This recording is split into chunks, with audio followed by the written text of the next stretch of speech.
Welcome to this video explaining you how to configure the Skype for Business sensors. So there are two types of sensors available for Skype. So there is the client sensor as well the web API sensor. Both of the sensors are doing exactly the same stuff, except that the first one, the client one, goes via the client API over the link API so-called, and the other one is using the web API. What you see right now is the knowledge base, which explains you all the necessary simulation steps he's performing, explaining you also what kind of results you can expect and what type of configuration you need to configure.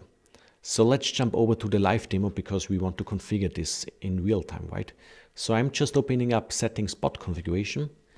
In my environment, I have here only one bot currently deployed, which is more or less that one here. And there are 3 sensors currently assigned to. And we want to configure now a Skype for Business web sensor. More or less it's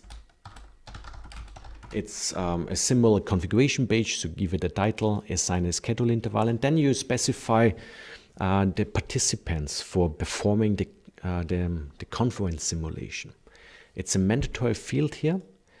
For demonstration purpose, I have only one bot out there currently, so I don't have a second one, so therefore I cannot specify here any valid recipient, so therefore I just enter here invalid whatever banneragenda.com. So usually you would specify here a valid email address used by another simulation bot. So it's necessary that you have 2 simulation bots out there which are acting as a recipient or participant.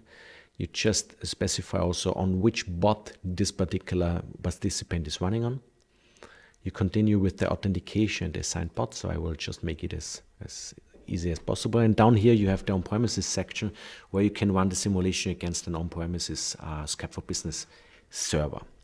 If I just jump back to the knowledge base, you see here in the screenshot that this is, for instance, the configuration in that knowledge base article. So I have 3 bots configured. Those 2 are participant bots running on those 2 other bot simulation workstations. And assign it, and it will then execute it as stuff. So I will just deploy that one. In that case, it will run basically, but it will fail because the whole Skype for Business simulation will not work. Well, let's do it a bit different. Let's disable that one here, and let's disable that one because I don't want to wait too long. So save, and let's save that one as well, and let's redeploy that. So I just disabled the other one, so those are not loaded, but the Skype one is loaded, and in 10 seconds or so he will perform that one. Expect error messages now with the Skype simulation because, as said, the conference will not work as expected because my participants are not valid ones. So he's now starting the meeting. He's now adding as a recipient or participant his user address, which is in my case an invalid one. Or maybe there are no error messages because it will just simply time out because this invalid one does not exist.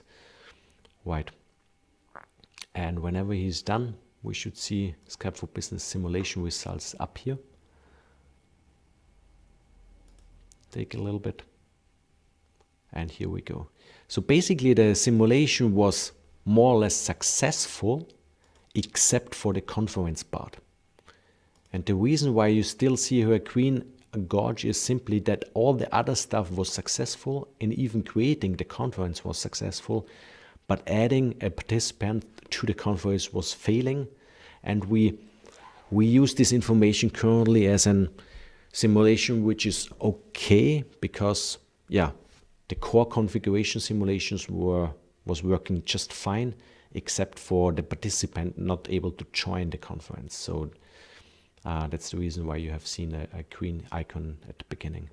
So this is how you configure the web sensor. So make sure that before you configure the first Skype sensor, that you have at least 2 simulation bots deployed, which you can use for the simulation itself. Okay.